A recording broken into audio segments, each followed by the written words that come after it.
Hey everyone, welcome back to my rich mill channel. तो आज मटर पनीर की हम सब्ज़ी बनाएंगे। मेरी कोशिश भी यही रहती है कि बहुत ही आसान तरीके से आपके साथ रेसिपी शेयर करूं, जो बनाने में भी आसान हो और खाने में बेहद स्वादिष्ट हो। तो आइए चलते हैं, रेसिपी को स्टार्ट करते हैं। तो मैंने पनीर को हल्का सा फ्राई किया है। उसके लिए मैंने सरसों के तेल का इस्तेमाल किया है। आप घी भी ले सकते हैं।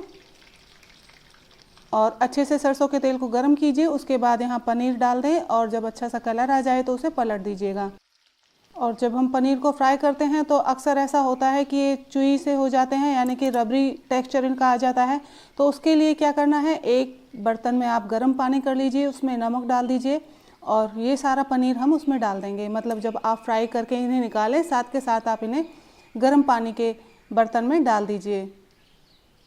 तो इस तरीके से अगर आप ये टिप्स फॉलो करते हैं तो पनीर बिल्कुल भी रबरी नहीं बनता है, बहुत ही ज़्यादा टेस्टी बनेगा।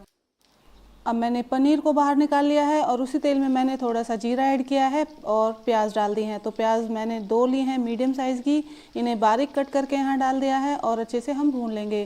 तो प्याज का कलर चेंज हो जाए उस स्टेज तक हम इसे भूनेंगे।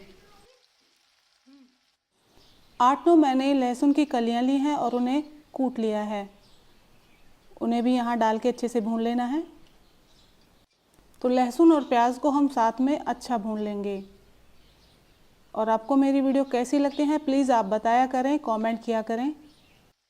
रेसिपीज़ आपको पसंद आती हैं तो प्लीज़ लाइक शेयर सब्सक्राइब करना बिल्कुल भी मत भूलिएगा। और मैंने यहाँ डाली हैं 2 हरी मिर्चें, आप क्वांटिटी इनकी बढ़ा भी सकते हैं। और इस सब्ज़ी के लिए मैंने टमाटर की क्वांटिटी थोड़ी ज़्यादा रखी है। 6-7 टमाटर को मैंने इस तरीके से कट करके यहाँ ऐड किया है और एक बार अच्छे से मिक्स कर लेते हैं। और कुछ मसाले यहाँ हम ऐड करेंगे। हमें अब मसाले डाल के इन्हें अच्छे से कुक कर लेना है ताकि टमाटर भी हमारे अच्छे पक जाएं। तो मसालों में मैंने ज़्यादा कुछ नहीं डाला है, 1 से 1.5 चम्मच के करीब मैंने यहाँ धनिया पाउडर ऐड किया है। थोड़ी सी हल्दी डाल दीजिए, आधा चम्मच से भी कम मैंने हल्दी का यहाँ यूज़ किया है। और नमक आप स्वाद अनुसार डाल दीजिएगा। तो अच्छे से एक बार चला देंगे ताकि मसाले भी अच्छे से मिक्स हो जाएं। तो यहाँ मैंने गरम मसाले का बिल्कुल भी इस्तेमाल नहीं किया है, आप चाहें तो यहाँ ऐड कर सकते हैं। एक बार चलाने के बाद हम इसे ढक के पकाएंगे। और आपसे एक छोटी सी रिक्वेस्ट, आपको मेरी रेसिपीज़ अगर पसंद आती हैं, वीडियोज़ आपको अच्छी लगती हैं तो प्लीज़ लाइक शेयर सब्सक्राइब करना मत भूलिएगा। बेल आइकन को प्रेस कर दें ताकि मेरी वीडियो की नोटिफिकेशन आप सभी तक पहुँच जाएँ और आप इजीली मेरी वीडियो को वॉच कर पाएँ। तो मैंने इसे 1 से 1.5 मिनट के लिए ढक के पका लिया था और ये बिल्कुल अच्छे से कुक हो गए हैं। हमारे टमाटर भी, प्याज भी अच्छे से पक गई हैं। अब इन्हें ठंडा करके ग्रेवी बना लेंगे। तो टमाटर प्याज को मैंने पीस के एक साइड में रख दिया है और पैन में मैंने थोड़ा सा बटर ऐड किया है और इसे गर्म कर लेंगे। चाहें तो आप यहाँ देसी घी का भी इस्तेमाल कर सकते हैं, सरसों के तेल का भी यूज़ कर सकते हैं। अब जब बटर जब हमारा गर्म हो गया है तो यहाँ मैंने डाल दी है सारी ग्रेवी को और थोड़ा सा पानी जार में लिया है, यहाँ डाल दिया है। एक बार अच्छे से मिक्स कर लीजिएगा। तो मैंने अभी यहाँ ज़्यादा पानी बिल्कुल भी नहीं डाला है क्योंकि हमें इसे ग्रेवी को अच्छे से पकाना है। अगर हम इसमें ज़्यादा पानी डालते हैं तो छींटे बहुत ज़्यादा आएंगे। और आप बीच बीच में इसे चला दीजिए। तो ज़रूरी पॉइंट ये है यहाँ पे कि आपको इसे ढक के पकाना है, बीच बीच में आप इसे चलाते रहें ताकि ये नीचे से लगे नहीं। तो आप यहाँ देख सकते हैं थोड़ी सी ग्रेवी हमारी थिक हो गई है, यानी कि ऑलमोस्ट कुक हो गई है। तो अभी मैं यहाँ पर डालने वाली हूँ मटर। तो मैंने यहाँ कच्ची मटर का ही यूज़ किया है, आप चाहें तो मटर को उबाल के भी यहाँ ऐड कर सकते हैं। वैसे अभी मटर सीज़न में है तो इजीली ये कुक हो जाएंगी। तो एक बार इसे अच्छे से मिक्स कर लेंगे और अब हम ग्रेवी को एडजस्ट करेंगे। तो मैंने अभी तक लाल मिर्च नहीं डाली थी तो यहाँ मैंने थोड़ी सी लाल मिर्च का यूज़ किया है। और अब मैंने आधा गिलास के करीब यहाँ पानी डाला है। गर्म पानी का यूज़ कीजिए ताकि कुकिंग प्रोसेस हमारा कंटिन्यू रहे। एक बार अच्छे से मिक्स कर लीजिए।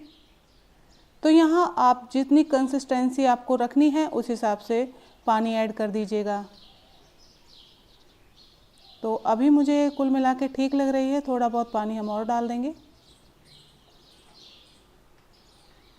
अच्छे से मिक्स कर लीजिए और इसमें अच्छे से उबाले आने देंगे, यानी कि अब हम इन्हें तब तक पकाएंगे जब तक कि हमारी मटर अच्छे से कुक नहीं हो जाती हैं। इसे ढक दीजिएगा। तो बीच बीच में आप चलाते रहें।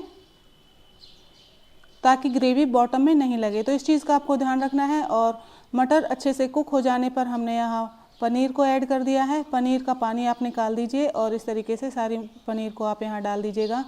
एक बार मिक्स कर लें और एक दो बार आप इसे अच्छे से कुक और कर लीजिएगा। ज़्यादा आप कुक नहीं करेंगे पनीर डालने के बाद, इस चीज़ का आपको ध्यान रखना है।